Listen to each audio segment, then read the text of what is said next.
Assalamualaikum warahmatullahi wabarakatuh. Haturan mitra tepang dangu deui sareng Mang Barna. Alhamdulillah Mang dina kaayaan sehat atau mugi wae mitra dangu ge sami pada sehatna. Mitra urang neraskeun hanca garapan dongeng Mang Barna nu katunda carios kalayan judul Samagaha di Cempala karangan Ki Leksa. Urang teraskeun deui hanca nu katuna. Upami teu lepat hanca nu katuna teh parantos dugi ka Cimanya anjika nyaho. Yen anu ngabebaskeun sakitan teh patih Braja geni. Raja semomolotot bari naros. Tina awahing ku teu nyangka seueur buktos kaulanun sareng saksi anu pasti. Coba caritakeun kabeh. Pami teu lepat dugi kadinya nya mitra. Kumaha terasna mangga urang sami-sami lajengkeun deui wae. Sok kaparayun sadayana. Mitra kaum dangu Barabat atuh mantri teh ngalaporkeun naon-naon nu geus kapanggih salila nalung ti kaayaan di panjara.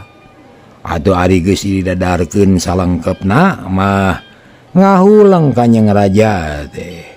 Manahna beuki bagegel ku ayana Braja geni anu hianat. Sakitu kaulan bilih aya kalepatan hapunten anu kasuhun. Syukur mantri, syukur. Kaula narima kana hasil pagawean andika alus pisan eta pagawean teh. Ayeuna beuki namahan kayakinan ka kaula yen patih Braja geni teh keur kena ku gogoda.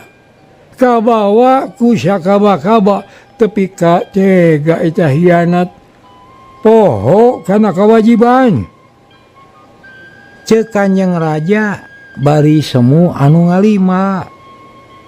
Para ponggawa anu hadir jempe teu aya anu nyarita. Masing-masing hatena manghanyakalkeun ka Patih Braja geni. Patih nu tadina pada ngajenan, pada ngahormat. Ayeuna bet kudu ragrag darajat akibat ku kasarakahanana. Raden Jakabumi, Raja Wawakil Raden Jakalara, ngaraos sedih manahna. Beuki karasa beuki kaharti horeng nyekel jabatan raja teh teu gampang. Bener-bener kudu masagi elmuna. Kudu bisa ngungkulan rupa-rupa pasualan anu timbul di masyarakat. Atuh damelna tengah ruk bingung teu hegar teu lugina calik dina kursi karajaan teh asa marerang asa teu betah seungah loba kapaur. Tapi mun mundur sarta masarakeun karajaan kanulian bakal leuwih goreng akibatna. Sarta mun nagarang tu Raden Jakalara bakal benu sarta bakal nyalahkeun ka Jakabumi. Kukituna Raden Jakabumi ngaraos bingung. Maju kumaha mundur kumaha. He ibarat anu ngekeuweuk buah si malakama. Didahar paeh bapa. Teu didahar paeh inung. Maju jungkrang, mundur jungkrang. Tapi lami-lami sadar yen ieu kabeh teh dodoja ti nu maha kawasa, ujian ti Allah nu maha agung. Mere cocoba ka Jakabumi tepi ka mana kakuatanana, tepi ka mana kabisana jeung kasabaranana. Nya akhirna ngong deui ngandika, para penggawa menyak nyagara ku sararea geus kasaksi yen kejadian kaburna sakitan teh memang aya dalangna. Nu taya lian iwa ti patih belaja geni. Tak kulancaran kitu kaula amanat sakali deui omat. Ulah babari ka pangaruhan. Ulah reka bawa ku sakaba-kaba sing kuat nyekal kayakinan. Ulah beunang ka Allah ku jalma nu teu boga rasa tanggung jawab. Cempala lemah cai urang sarerea. Cempala tempat hirup jeung hurip nu urang sarerea. Lak jaga piara mumule ku sarerea. Nya ngarasa bedah cicing di cempala. Ulah kumaha anjing hianat ka wasi braja geni. Ki ayeuna sing waspada. Sabab pasti bakal loba pangaruh anu datang. Nu bakal nimulkeun kakacauan di ieu nagara. Sing teguh nyekal pamandegan. Sing tetep satia satuhu ka Raden Jakalara. Kitu ceuk Raden Jakabumi amanat ka sararea. Sangkan tetep satia ka Raden Jakalara. Ulah kapangaruhan ku jalma anu teu tanggung jawab. Aduh reang naremalan ngiringan cenah ngiringan. Bari ting aracong nyembah. Barang keur gunem catur kitu. Gurutuk diburuan sada kuda lumpat. Malah disada ngahiem bari dangah. Keur lumpat tarik dikenyad atuh ngajaul. Terus ngirig gereg eureun. Jerut nu tumpakna tarurun marake baju hideung calana hideung. Kawas urang desa. Cul kuda mah ditinggalkeun kebat muru kalawang karaton. Teu ngurus tatanya heula jol blus we. Nyapuguh gulang-gulang reuwas. Gancang ngagajleng megatan. Sarta ditodong kutumak. Saha nih kak? Kunaon asa ka karaton tanpa permisi? Saha? Alah, tong loba tatanya. Kaula rusuh. Kudu buru-buru laporan ka raja. Halik nyingkah. Kaula Ki Sarja. Ceuk Ki Sarja bari molotot ka gulang-gulang. Atuh ngagebeg gulang-gulang teh. Barang ret kana beungeut Ki Sarja diteges-teges nyaan dunungan manehanana. Punten Gusti, punten. Sumangalebet manami teh saha? Cek gulang-gulang. Bari munur dongkoan terus nangtung deui dina tempat asalna. Nangtung bari dangah. Nemongkeun gulang-gulang nu gede wawanin. Ki Sarja jeung Ki Mursila buru-buru ka jero karaton. Harisup ka jero keur meujeuhna hempak merbayaksa. Brek Ki Sarja jeung Ki Mursila deku cedok nyaremah. Para penggawa curing kaget. Nenyose mah matu marojog tanpa larapan. Malah asupna ge teu uluk salam heula. Ki Sarja, bagea euy. Bagea. Aya naon? Saur Raja Jakabumi, anjeunna mah teu samar teu kalinglap. Apal pisan ka Ki Sarja jeung Ki Mursila nu geus ngabaku sok nyamar mah ngider ka padesaan deh. Nun geus diawan anu kapiunyuk dinten ieu abdi teh ngabantu deui wartos anu matak bagagal kana mana. Mantak nyentug kana kalbu. Nanging panuhun ulah matak rengat manah runtik panggalih. Kitu ceuk Ki Sarja malapah gedang teu ujug-ujug kana pokona. Sarja kaula geus bisa neguh. Kana naon-naon anu dikemu dina hate anjika. Sok ayeuna mah geura pek wakcakeun. Mengpeung loba saksi, loba penggawa nu hadir. Pek terangkeun. Nah aya naon? Kanjeng Raja tos teu sabar. Nun Gusti, wartos ti si Braja Geni teh leres. Yen di jero nagara Cempala parantos ngadeg deui nagara dupi nu diangge puseur dayeuhna nyaeta desa Liwung Manuk. anu dikapalaan kuku Bagus Ria samalih mah parantos sumarambah ka desa sanesna tepa ka desa Soran, desa Rakit sareng desa Hanyawar eta sadaya tos janten ngahiji dibeungkeut ku aturan karajaan anu dirajaan ku si Kalahideung sarta papatihna Kalabiru kitu kaula Nun. Ceuk Ki Sarja bari nyemah ngomongna dari anaker atuh puguh Kanjeng Raja Jakabumi teh kaget anu taya papadana kitu deui para ponggawa menak nagara ting rarenyag ting rarenghap ruas lir diseureud kala palebah bujurna.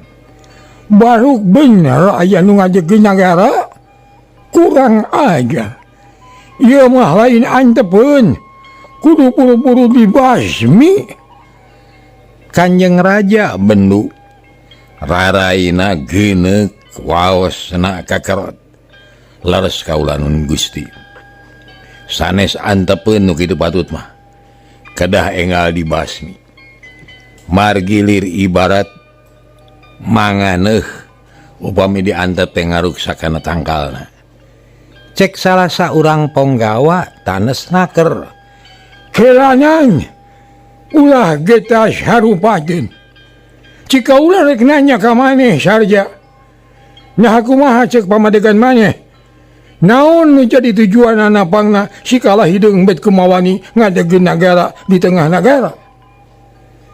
Kanjeng Raja mencorong kaki Sarja.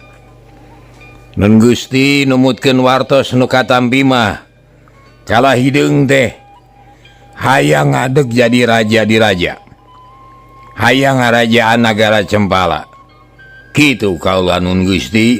Bu elas kulahu tak eta impian teh leuheung mun karanapan kumaha lamun henteu nah bet asa kabina-bina teuing. Kanjeng Raja Jakabumi gogodeg ngadangu kitu Luka kumaha eta mah nyangakeun ka pangersa Gusti we Nun. Ceuk Ki Sarja bangun anu bingung. Ih ulah masrahkeun ka kaula. Ayeuna prak badamikeun jeung para penggawa sejenna sabab patih Braja Geni mah geus moal pipilueun deui jigana teh. Sabab geus mawa karep sorangan cing pek badamikeun kumaha alusna. Kanjeng Raja masrahkeun ka Ki Sarja. Hari Ki Sarja rada bingung kumaha bet nyahawanan kana jadi raja. Kasebutna sayong meureun sasat ngaluhuran punuk tapi Raja Jakabumi geus tanes masrahkeun. Atuh pok nyarita kalayan tenang. Nun Gusti salares nama abdi teh seungah ari kedah ngemutkeun pasualan kieu mah. Mending keneh dititah macul. Nanging kumargi kaayaan memang ngabahayakeun. Insyaallah abdi oge moal cicingeun kieu Gusti. Cik cik cik cik cik cik. Nyepek kumaha. Kieu Gusti. Urang masawios ulah waka ngemutan si Kalahideung sareng si Kalabiru.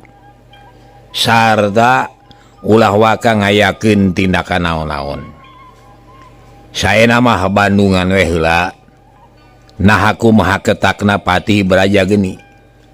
Margi eta mah kawajiban Braja Geni kanggo ngarengsekeunana. Nanging upami engke Braja Geni teu mampu ngungkulanana neme ku gamparan emutan. Nah bade disaurajana atanapi bade langsung dijorag ka nagarana. Eta mah teu langkung kersa jeung Gusti kitu manawi. Mitra Kanjeng Raja Jakabumi ngahuleng ngadangu kitu teh. Manahna anu tadi ngagolak panas ngadadak lempes deui. Sabab dirasa-rasa omongan Ki Sarja teh asakeuna Memang gitu kudu da Braja Geni anu boga tanggung jawabna. Tapi aya hiji hal anu matak ngabingungkeun jeung matak cangcaya. Nah Braja Geni teh bakal ngalaksanakeun tanggung jawabna atawa moal. Sabab tadi geus aya kecap yen Braja Geni geus moal ngaku raja ka Jakabumi. Sarja Mursila Abdi nuhun Gusti. Ki Sarjanya mah kitu deui Ki Mursila. pikirannya Andika teh bener. Kaula oge satuju. Memang mun ngagugu nafsu ngawula ka amarah mah bakal datang huru hara gede. Bakal nimulkeun seuneu peperangan. Tapi mun dipikir dua kali pikeun numpes sikala hideung memang teu kudu getas harupatin. Teu kudu totorose bari jeung can puguh buktina. Eta hasil pamikiran maneh bener pisan, kaula satuju. Ngan kaula teh rada cangcaya kene. Nah si Braja Geni bakal eling kana tugasna salaku patih. Nah bakal inget kana kawajibanana pikeun ngajaga keamanan negara, pikeun numpes huru hara di jero negeri. Nun Gusti upami gambaran percanten ka abdi. Sawios ulah seueur anu diemutan. Pasrahkeun bae ka diri abdi. Cek Ki Sarja satengah nangtang ngan teu nepak dada we wungkul. Oh gitu. Nya teu naon-naon. Prak atuh masrahkeun ka Andika. Kaula mah nyaho diberes we. Pokoknya mun aya naon-naon geuwat bejaan. Sabab sikala hideung jeung sikala biru teu meunang diantep karepna. Teu bisa dibere hampura. Ngadegen nagara di jero nagara lain kajahatan leuleutikan eta teh. Tapi geus kasebut nyalundang, cucungah, nincak hulu. Tapi noda mah Gusti. Laras pisan kitu eta teh. Sumangga calik-calik bae gambaran mah. Cek Ki Sarja deui. Nyabral atuh. Rek kumaha ge kumaha Andika ngan kaula amanat. Kade kasalamatan diri pribadi utamakeun. Ulah nepi ka ngorbankeun jiwa bari jeung can jelas nu dibelaanana.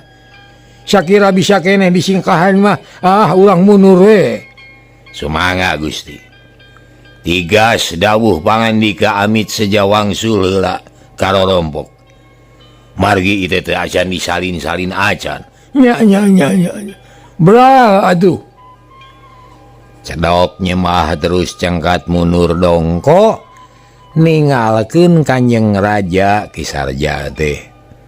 Ningalkeun Kanjeng Raja jeung para penggawana. Ki Sarja jeung Ki Mursila baralik heula ka imahna. Ari Kanjeng Raja neruskeun merbayaksa mepelingan ka sakumna para penggawa supaya caringcing pageuh kancing saring set pageuh iket siap sadia pikeun ngajaga sagala rupa anu bakal kajadian. Saenggeus rengse sagala rupana buriak penggawa bubar di jalan pating kecewes silih harewosan nyaritakeun beja nu katarima ti Ki Sarja teh. Aya nu percaya, aya anu henteu, tapi kabeh ge teu aya nu wani ngadebat sarta ngaronjatkeun kawaspadaan mah anger. Cag urang tuna. Kacaturkeun Ki Sarja jeung Ki Mursila. Poe eta keneh samulangna ti desa Liwung Manuk teu nolih kana kacape. Terus baradami duaan kumaha carana pikeun ngadukeun kala hideung jeung kala biru. Ya, rek kumaha pagawean urang ayeuna yeuh naon heula anu kudu digarap. Apan waktuna geus deukeut, teu meunang dilila-lila. Bisi kapiheulaan babar. Tenang Mursila. tenang. Ayeuna mah urang nu boga lalakon teh. Kade, sing inget. Urang ayeuna mah nu boga lalakon teh. Sabab Kanjeng Raja geus masrahkeun ka urang duaan. Hayu urang dalangan ieu nagara teh. Saha nu kudu maju ayeuna, saha nu kudu cicing, saha nu kudu perang, eta kabeh aya dina dampaleungeun urang. Cek Ki Sarja bangun nu agul sarta boga kayakinan yen manehna bakal mampu ngadalikeun nagara Cembala. Kumaha carana raja wae teu walakaya tuh. Ukur bisa merbayak sanganalkeun kekuatan para penggawa. Bari jeung dihianatan, ulah bodoh maneh Mursila. Kanjeng Raja Jakabumi memang tisaprak jadi raja can kungsi nguriling ka tepi swiring. Langkanya bak ka padesaan. Tapi lain hartina poho kana kawajiban, da ieu mah geus boga sawangan. Yen bakal kieu jadina. Nya urang duaan anu kudu jadi wawakilna.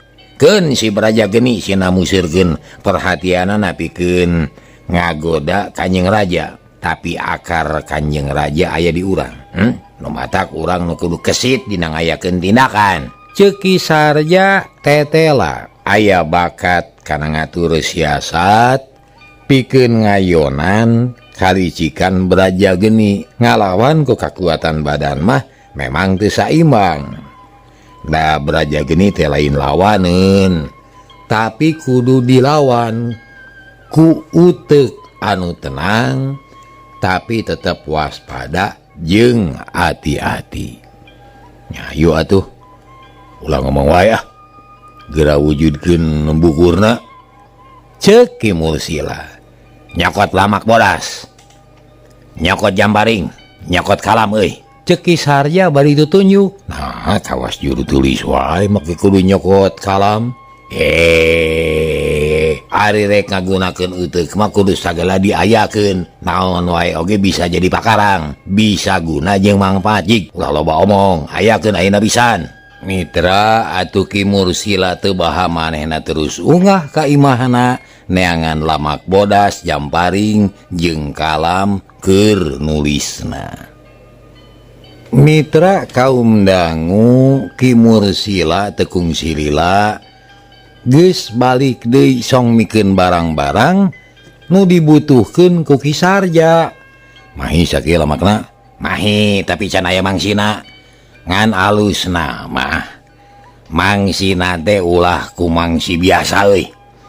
Tapi kudu ku getih supaya serem jeung gede pangaruhna kanu narima surat. Jig ngalamanuk atawa newak hayam. Cek Ki Sarja. Manuk mah hese sabab bisa hibar leluhur. Mending ku hayam ya tuh. Pek naon we asal aya getihan lah. Najan ku getih maneh gitu naon-naon. Cek Ki Sarja. Geus ah ngomong wae ah. Moal dibikeun getih uing moal. Ki Mursila init ka pipir imah. Teu kungsi lila kadenge aya hayam kekeokan. Terus dibawa ka Ki Sarja song dibikeun hirupan. Atuh Ki Sarja molotot. Kami mah butuh getihna wungkul, sok bencit tala getihna. Nyenung tut we atuh. Keun urang kereut sukuna. Da moal burung aya getihan sukuna ge. Cek Ki Mursila bari ngabijilkeun peso balati, rek nurih pingping hayam hirup. Ulah nyiksa sato atuh euy. Eta teh teu hade. Mending ge pencit nu wajar. Getihna urang ieun mangsi, dagingna asakan keur deungeun sangu. Ki Mursila ngagugu, hayam dipencit sarta getihna ditanean. Sangeus rengse, sor dibikeun ka Ki Sarja. Sedengkeun Ki Sarja teu ngomong deui.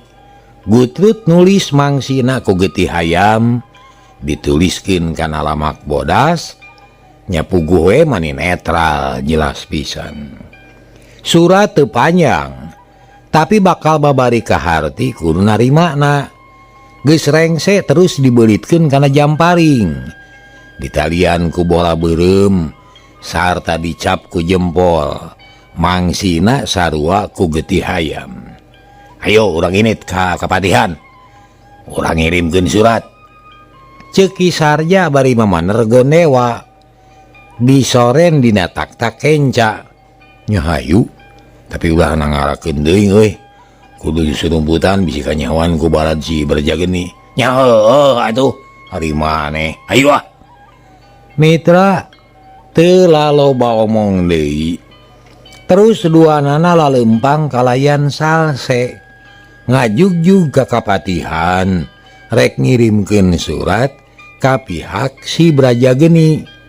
Di jalana salsena aker, teu jiga-jiga nu rek dines. Di jalan aya nu nanya, cukup ku dijawab yen rek moro manuk, rek ngalamanjangan. Rahayat mah percaya we sok sanajan harita teh geus lain wanci, teu ningang mangsa. Da geus burit. Teu kungsi lila geus tepi kanu dijugjug. Terus ting salingker kanu buni. Salasap sulusup kapipireun benteng kapatihan. Mun aya anu rentang-rentang buru-buru nyempot-nyumput, teu gagabah da bisi ngabahayakeun. Ayeuna kacaturkeun Brajageni, harita teh keur ngabaheuhai ditepas bari ngalepus udud surutu. Gigireunana ngabarak kadaharan di dameja. Nu maturan, sorangan we bari ngalamun, mikir-mikir pilampaheun, neangan akal tareka kumaha carana nyingkirkeun jaka bumi. Sabab pikiran Brajageni mah tetep hayang ngadiukan kursi kerajaan, hayang ngasaan kumawasa di negeri Cempala. Tetela si jaka bumi teh beuki adigung beuki sombong, kena-kena geus jadi raja ka aing teh wani ngahina. Tapi awas ya hiji mangsa mah, manehna pasti nyemah ka aing, sabab aing nu bakal ngadiukan kursi kerajaan mah.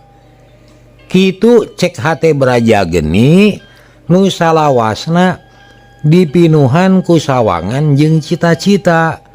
Keukeuh hayang jadi raja sarta nyeri ati mun nu diuk dina kursi kerajaan teh jaka bumi nu dianggap cucuk rungkang keur dirina. Dina waktu nu sarua, Ki Gundali jeung Jasman Katut Sahro geus galo jeung balad Mang Dori. Sabab ayeuna mah geus silih kanyahokeun. Nyatana maksud jeung tujuan nu tetela pada rek bela satia ka Brajageni. Anu cek maranehna mah Brajageni teh pahlawan anu baris ngajait Cempala tina panggoda jalma sarakah. Brajageni ngarasa degreg sabab geus loba balad sarta sabagian rakyat desa geus aya di satukangin manehna. Di mana der perang teh geus teu kudu susah ku balad. Prajurit di desa-desa bakal ngabrul mantuan manehna. Tapi barang keur jongjon ngalamun teu kanyahoan seot cerep aya jamparing nancelep dina tihang ukur sababaraha senti tina mun-munan Brajageni. Tapi najan kitu ge Brajageni teu buru ngelok sirahna, da paur atuh nenyo anu ngolepat luhureun sirahna. Setan alas, saha nu ngaganggu ka aing yeuh, cek Brajageni bari ngejat. Terus alak ilik kaluareun benteng neangan nu boga dosana. Tapi teu aya tapak-tapakna acan, jembling teu aya jelema. Lantaran tadi ge terus lumpat, balik ka imahna teu luak liuk deui. Atuh amek Brajageni teh terus balik deui ka urut diukna, ret kana jamparing anu nancelep dina tihang. Kurang ajar, sanu boga pagawean kieu yeuh. Ngahina ka aing tapi jika aya surat yeuh. Pokna bangun heran. Panona mureleng kana lamak anu dibeunggeutkeun kana jamparing. Ditalian ku bola beureum. Tina kapanasaran, eta jamparing teh dicabut, lamak dibuka anabreh teh aya tulisan. Unina ponok, tapi cukup ngagolakeun amarah dina dada Braja Geni. Ku Braja Geni dihilo. Panona molotot ngegel biwir nahan kakeuheul. Ari unina surat teh kieu. Hei Braja Geni, mata-mata sia geus modap. Aing geus nyaho kana kaayaan sia. Teu kudu main telik pangindra jara. Mun nyala lagi datang ke Tegal Simut. Poe Kemis, memeh tengah poe. Urang ijen ngadu jajaten jeung aing. Bisi keung bawa prajurit sia. Aing kalah hideung. Bangsat, saha si kalah hideung ha? Kurang ajar. Ngahina ka aing sidik can wawuheun jeung si Braja Geni. Awas ya. Aing moal mundur moal sieun ku ngaran kalah hideung. Kitu cek Braja Geni. Terus surat diwajeklung dialungkeun ka buruan. Jrut turun ka buruan. Gedig init ngajugjug ka asrama prajurit. Barang jol keur sempal guyon gogonyakan. Ki Gunali keur ditangap lalakona, keur nyaritakeun pangalaman keur jadi garong. Barang jol Braja Geni jep kabeh jempe, lir gaang katincak. Dori nyemah, pok tumanya dari anaker. Dan Gusti pada aya pilusan naon abdi sadaya ngaraos leuwas jalaran tara ti sasarina gamparan sumbing ka dieu. Mang Dori, siapkeun bagarang kumpulkeun wadia balad. Poe Kemis init kabeh ka Tegal Simut. Aya nu nangtang ka aing. Aya nu rek setor nyawa ka kaula.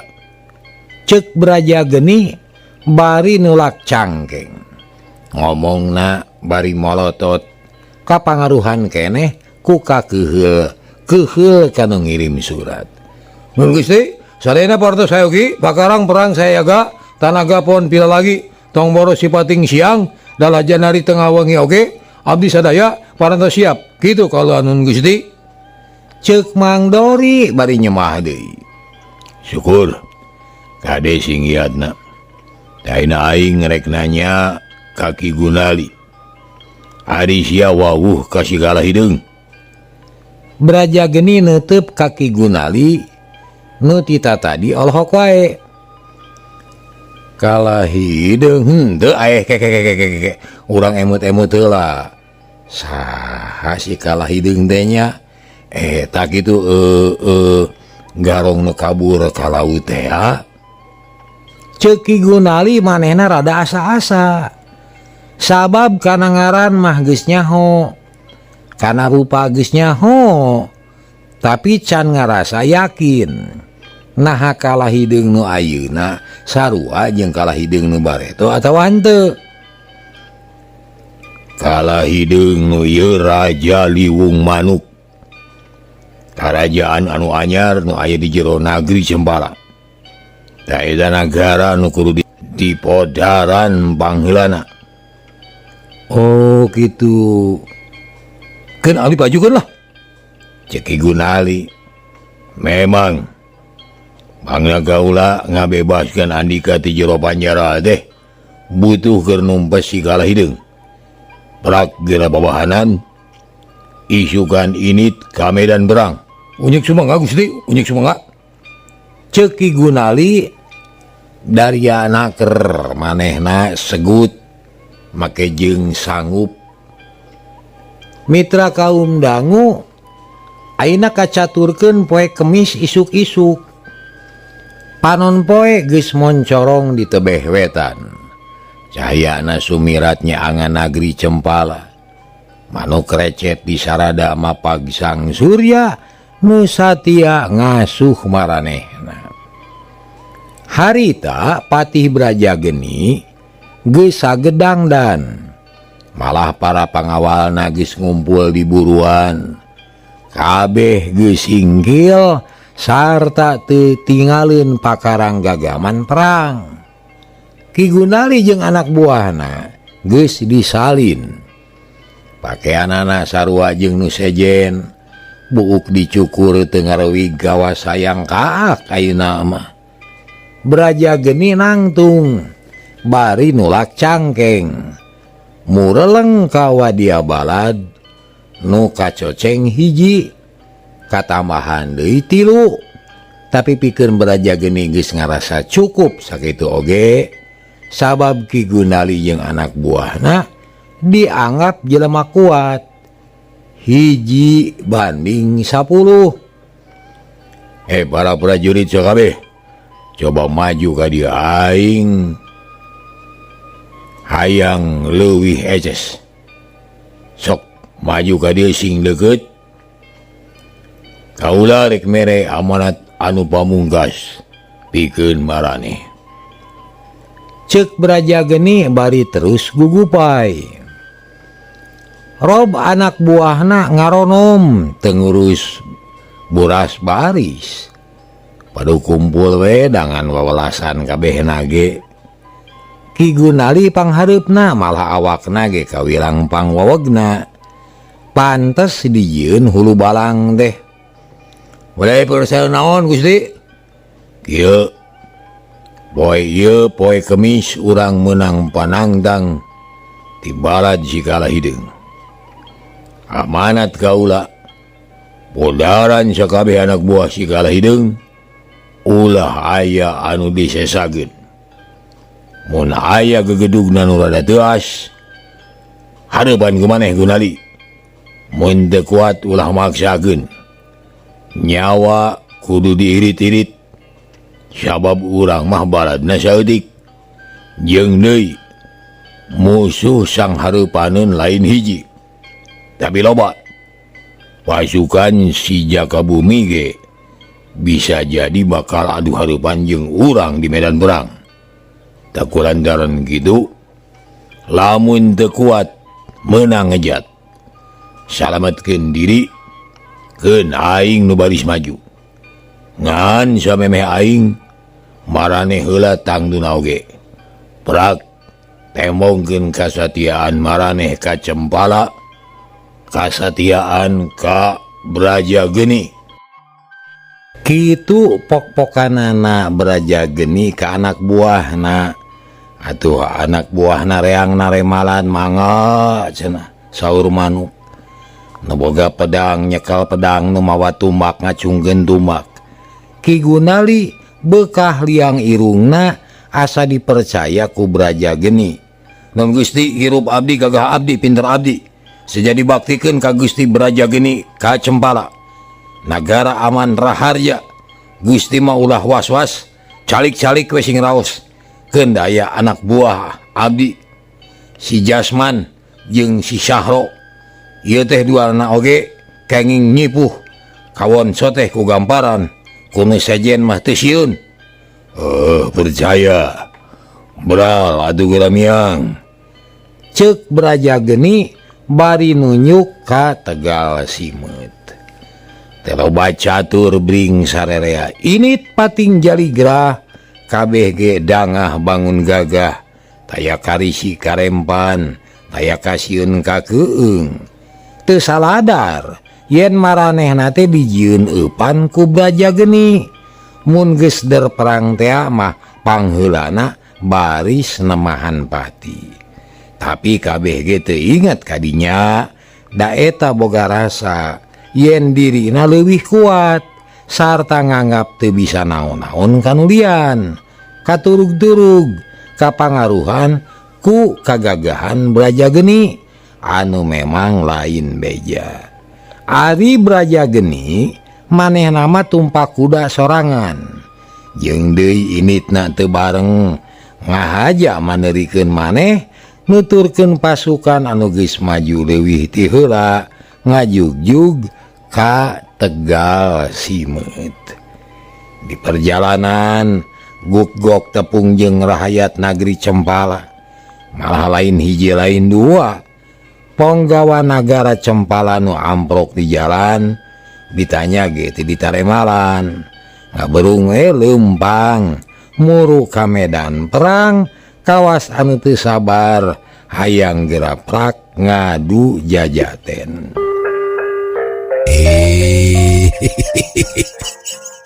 Cager harta mitra hanyakal kabujeng nengnong. Hatur nuhun kana perhatosanana, insyaallah enjing tepang dangu deui. Billahi taufik wal hidayah. Assalamualaikum warahmatullahi wabarakatuh. Ciao.